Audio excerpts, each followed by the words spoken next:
All right, here we are talking about sponsors. Remember, sponsors are people. And when you go after sponsors, even if it's a corporate sponsor, remember that somebody within that organization is making the decision. So never just appeal to the company, appeal to the person in that company or organization who's going to make the sponsoring decision. Now, sponsors can give you three things. They can give you cash, always a good thing. Cash spends well. They can give you merchandise, products and services. And number three, they can give you the time and talents of their employees or members. All three of those things are valuable. By the way, just about to talk to you in a few minutes about how to value these things. All right. Now, let me give you 13 specific thoughts about sponsors and sponsorships. Number one, create sponsorship categories and name them. Yeah, look, a typical one would be bronze, silver, and gold, but you can do other ones. And you can name it that of some kind of level that would be appropriate for the charity or the event you're putting on. Number two, clearly spell out the commitment needed and also the benefits of each category.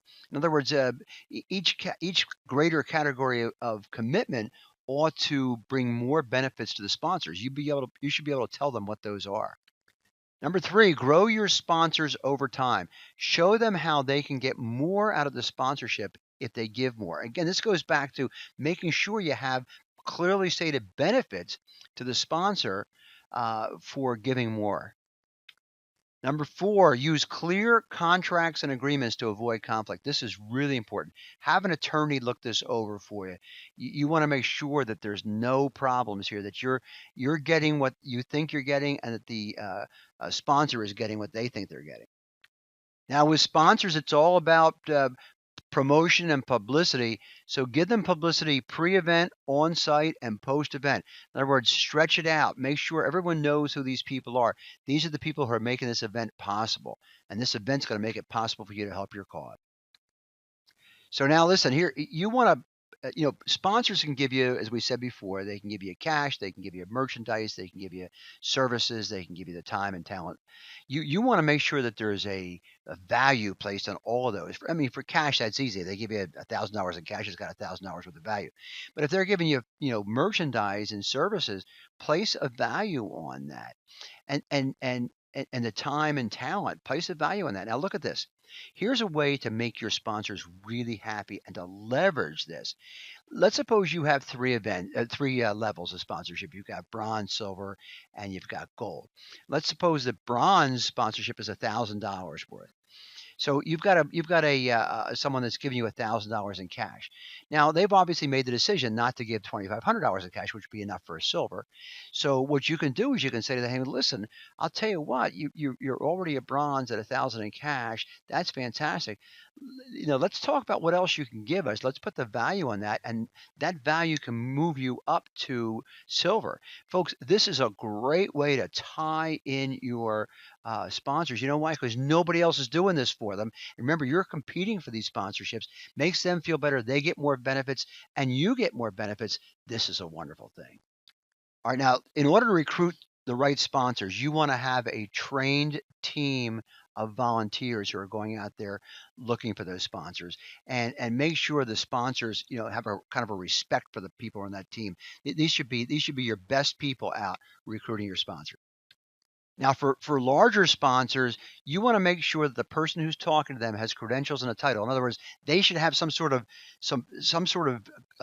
business card or whatever from your event, and they should have a title because you want to send CEOs to talk to CEOs. You want to send top people to talk to top people. So this is a great way to give credibility to your cause, and it'll get you better sponsors.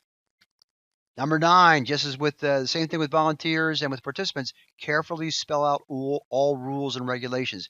I mean, if a sponsor is not supposed to be walking around selling stuff at the event, make sure they know that.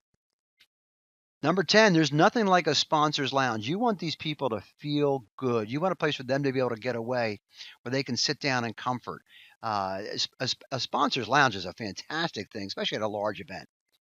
Yeah, make sure you carefully identify all sponsors. In other words, suppose a company is giving merchandise and it's also giving some time and talent to people. You want them wearing special badges, for example, with the ribbons on it that say sponsor on it. This is really important because there could be people at that event who like the product or service and they want to know more about it. The sponsor has people there who are easily identified. This is a great thing to do. Now, here's a big one. Train your volunteers that every time they spot a person who is a sponsor. Now, remember, they're going to be able to spot a sponsor because you're going to give those sponsors some ID. Train every volunteer to say thank you every time they see one of those people. This is huge. Now, this is number 13. Number 13 is normally unlucky, but folks, you are so lucky to be seeing this right here. Sell sponsorships for everything: tickets, badges, running bibs, tables, anything and everything, golf course holes, courses at a meal. The appetizers are brought to you by such and such a company. Man, you can sell sponsorships to everything. And if you handle it the right way and you give them benefits for doing that, they will love you for it and you'll get them again next year. Folks, sponsors are important. Go get them, treat them well, and keep them.